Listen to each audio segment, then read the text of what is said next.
Good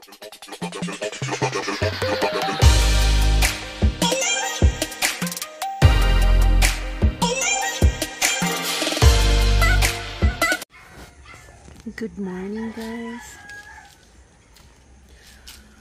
Alas 6 ng umaga. Maingay ang manok. Yan ang gigising sa inyo dito sa probinsya.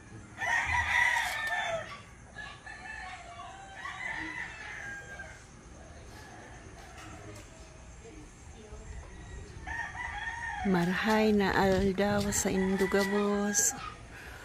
Pero sa ano namin, salita namin, rinconada. Ano nga ba yun?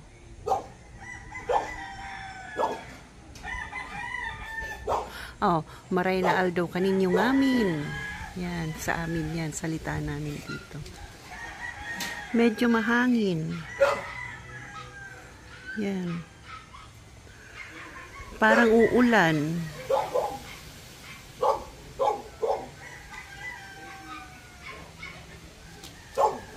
Naku, nagising na rin si Mocha, ang aking aso. Maingay na rin. Yan guys, so mahangin.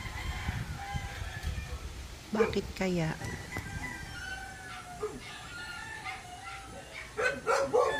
Siguro uulan.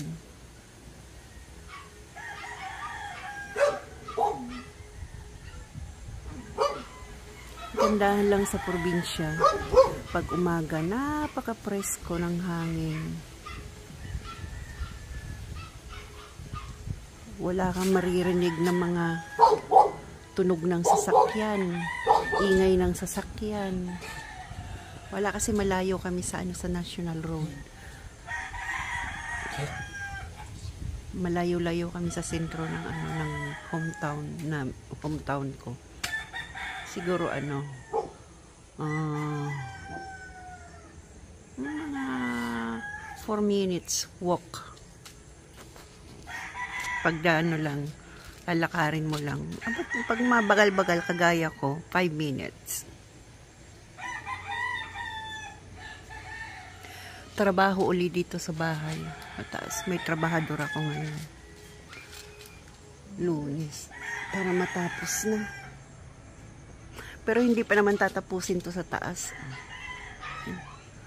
Hindi pa naman yan tatapusin. Magpipintura muna after nung maano dito sa taas. Mabuo. Dito muna magpipintura. Papinturahan ko na dito sa baba.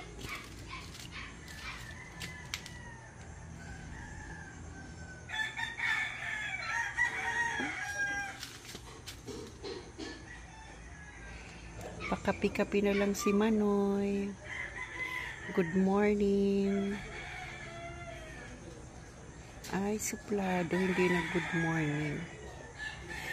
Yun yung guys. Yung nakikita nyo yun. Yung may butas sa taas. Hagdan yan. Gagawin niya na hagdan papuntang taas. Kahoy lang ang ipapalagay ko dyan na hagdan. Very native lang. Native style. Native design pala.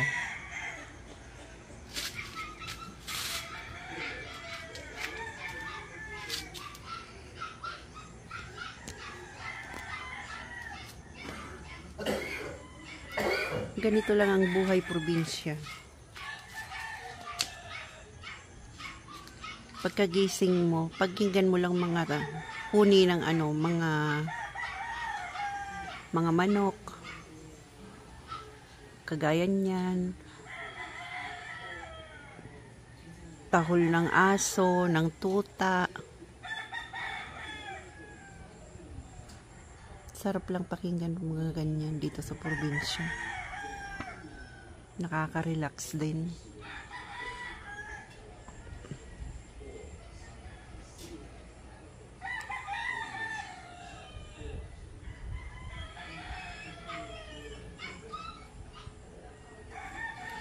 Ito guys, yung yung plywood. Nilagyan ko ng trapal kasi baka ulanin mababasa.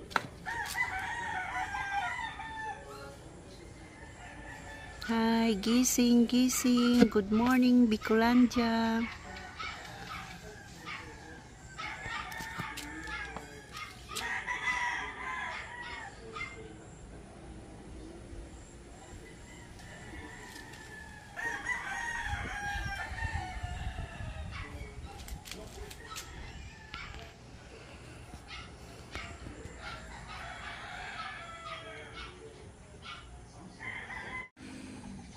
Ito na nga guys, maliwanag na.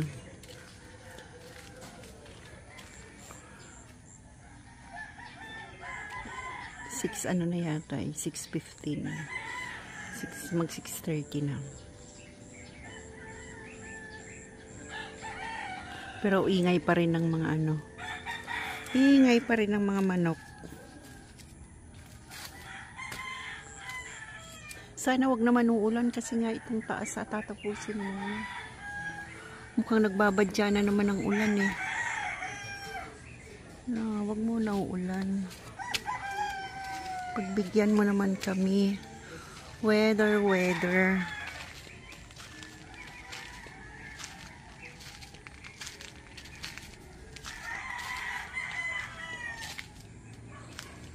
Mukhang nagbabadya ang ulan. Daming halaman ng kumari ko.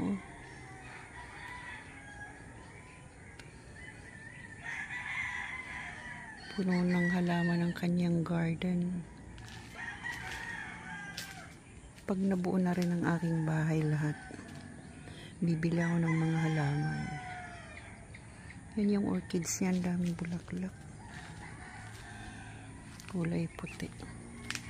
Hindi kita.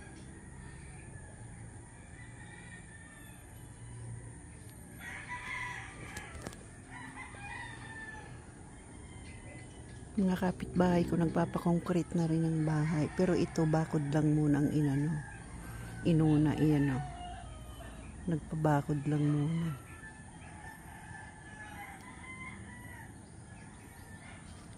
Ito guys, binibenta daw to. Itong dito mismo sa katabi ng bahay ko. Tinatanong ko ba kung magkano. Malaki din tong space nito. Magmula dyan sa bakod hanggang doon sa bakod ko.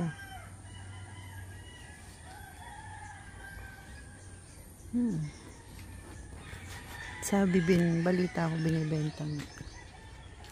Tingnan natin kung magkano.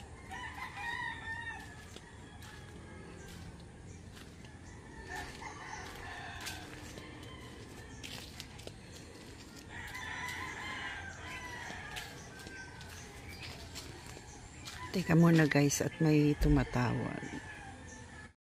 Ayan guys, umaga na nga. Maliwanag na.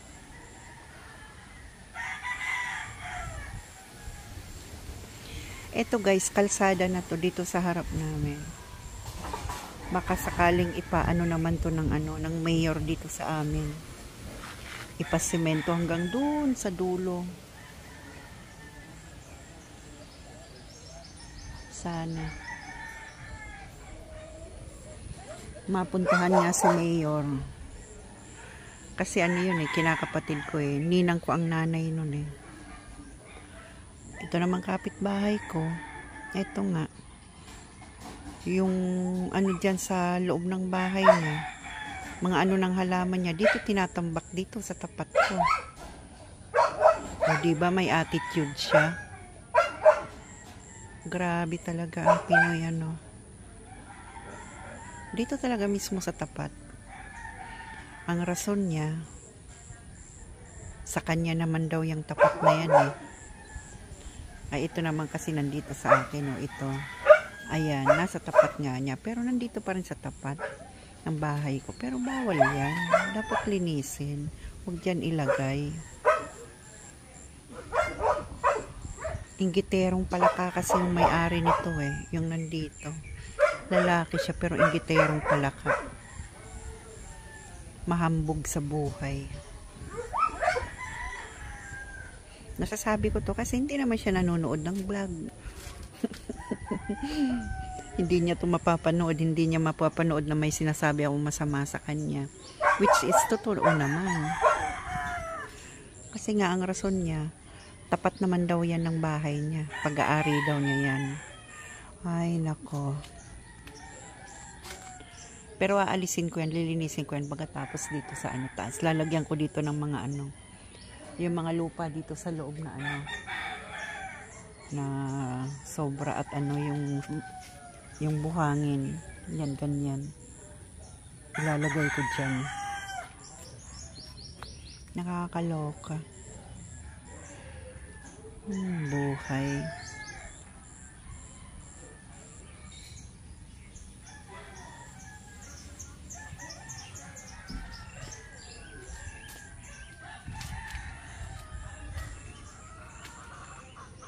Hindi naman ako magpapabongga ng bahay. Hindi naman to mansion. Simple lang. Simpleng bahay lang. Kasi bahay ng ano to, ng nanay at tatay ko eh. Ayan o, yung kalahati, yung lumayan. Yan. Hindi pa rin na ano naayos. Unti-unti lang. Tapos ito nga, yung kalahati, ito na yung binigay sa akin.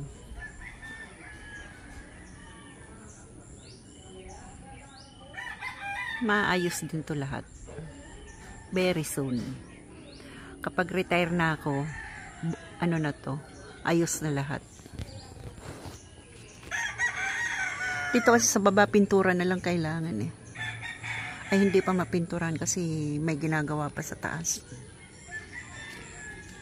Yun, may space pa doon sa may ano ng aso ko. May space pa diyan. Ang laki pa ng space diyan.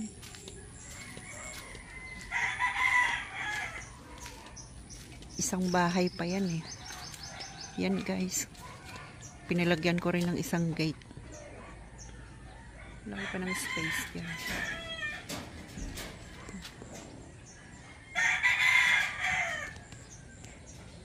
May ginagawang ano, yung kahoy ba, yung tabla na ginagawa. Ganyan yung hagdan eh. Ginagawa ng kapatid ko. Yan. Ang laki pa ng space dito. Isang buong bahay pa to.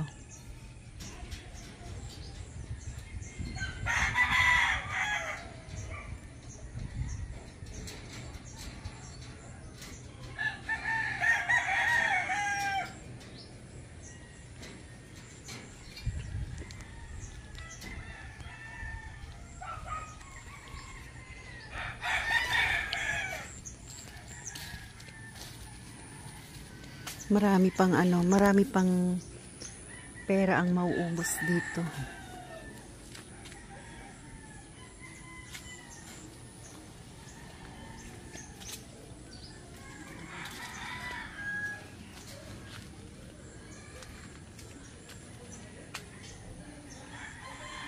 Unti-unti lang.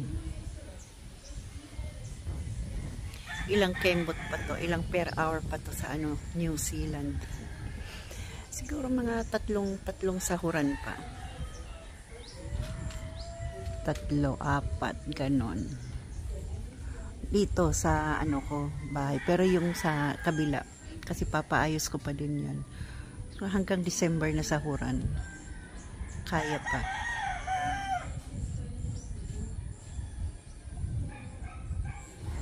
Yan.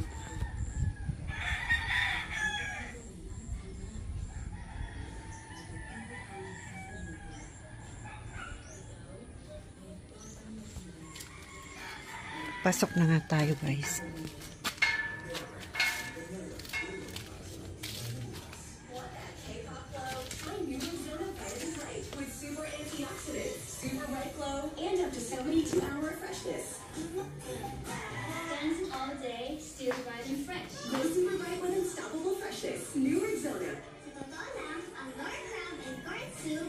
Hanggang dito na lang guys. Pa-like po, comment, and click the notification bell po para updated po kayo. And pa-subscribe naman po. Salamat. God bless po sa inyong lahat. Have a good day to all. See you sa next vlog. Salamat. Bye.